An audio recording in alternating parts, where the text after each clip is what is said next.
Hey, welcome back to my channel. In this video, I'm gonna talk about top 5 best medium format cameras. Starting at number 5. Phase 1 XT. The Phase 1 XT is an extraordinary camera. Phase 1 doesn't want to call it a technical camera or a field camera, but, honestly, I think that's the only appropriate category for it. Being a technical camera, Phase 1, it has built-in lens movements for perspective correction, and relies on the LCD display on its digital back for composing images. It also employs the reassuringly expensive Rodenstock lens mount and optics, so the purchase cost of the XT itself is just the start. The other thing that sets the XT apart is the fact that it possesses a full-size medium format sensor, 53.4 by 40 mm, rather than the cropped sensors, approximately 44 by 33 mm, used by every other camera on this list. So not only does it pack more pixels, they are also physically larger and thus able to offer finer fidelity. However, it lacks the image processing magic of Fujifilm and Hasselblad, and in particular, Hasselblad's color science, so images might be technically superior, but they don't look quite as good to my eyes. For a full-fat modular medium format system, it's extremely compact, accepting the same 150 MP IQ4 digital backs as the Phase 1 XF system, but being designed for portability and fieldwork. It's not going to be for everyone, but landscape and architectural shooters who want a lot of resolving power in a field-ready kit are going to absolutely fall in love with it. Coming at number 4. Fujifilm GFX 100S. While it's easy to see what makes the original GFX 100 different, with its oversized body and matching oversized price tag, even I had to double-check the differences between the GFX 100S and GFX 102.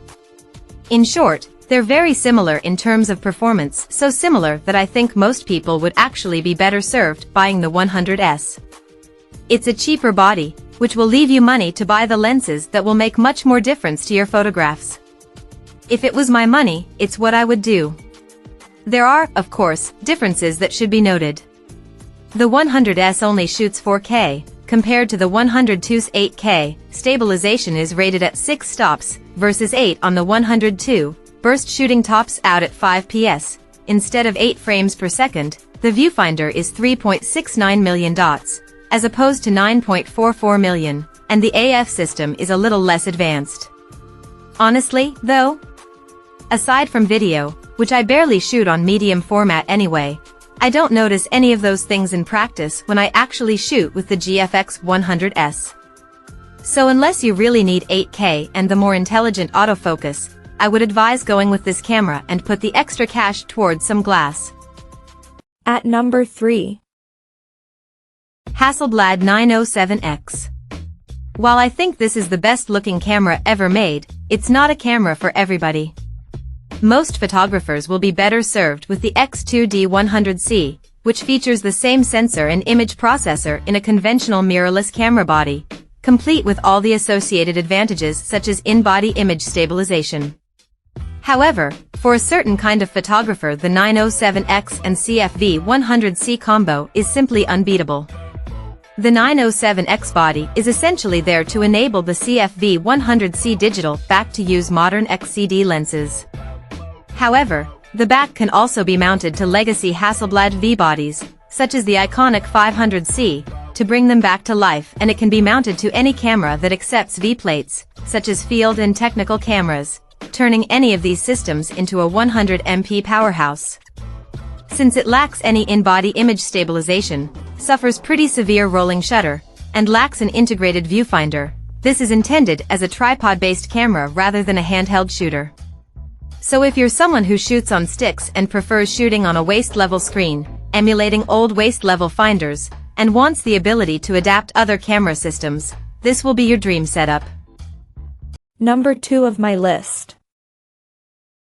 Hasselblad X2D 100C.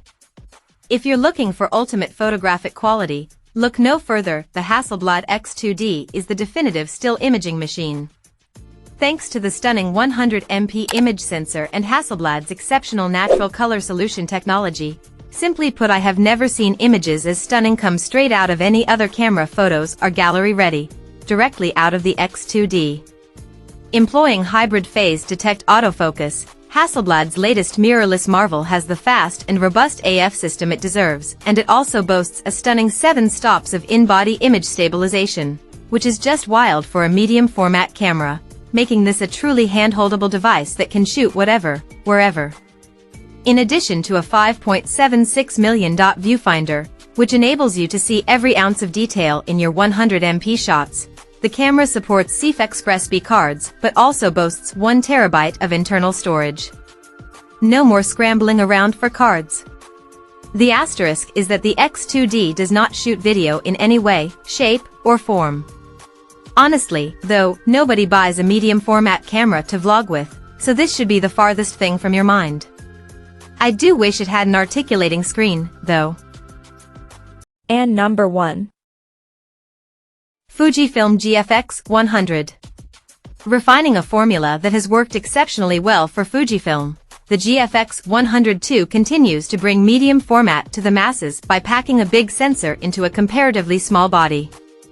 On the outside, I wouldn't say there's much to physically distinguish it from a full-frame camera.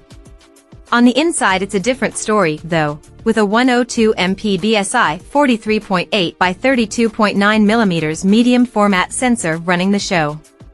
Unlike the bigger GFX 100, the vertical grip is an optional extra here rather than being integrated, and the electronic viewfinder is now detachable. However, while it's smaller and lighter than its hulking predecessor, it's still a heavy camera at 1030G. This is Fujifilm's 3rd generation 100MP model, and it gives an impressive upgrade in speed that makes this a viable option for shooting sports or wildlife. There is an 8 frames per second motor drive setting and a buffer that can shoot bursts of up to 325 shots. Video shooting has also been improved, with this model offering 8K capture with over 13 stops of dynamic range. The in-body image stabilization is rated at an incredible 8 stops, which isn't quite good enough for on-the-go vlogging but is still very impressive, and I find it better than a lot of full-frame cameras. Fujifilm's gorgeous film simulations also make their obligatory appearance, opening up some fun shooting possibilities and the ability to experiment with different in-camera looks.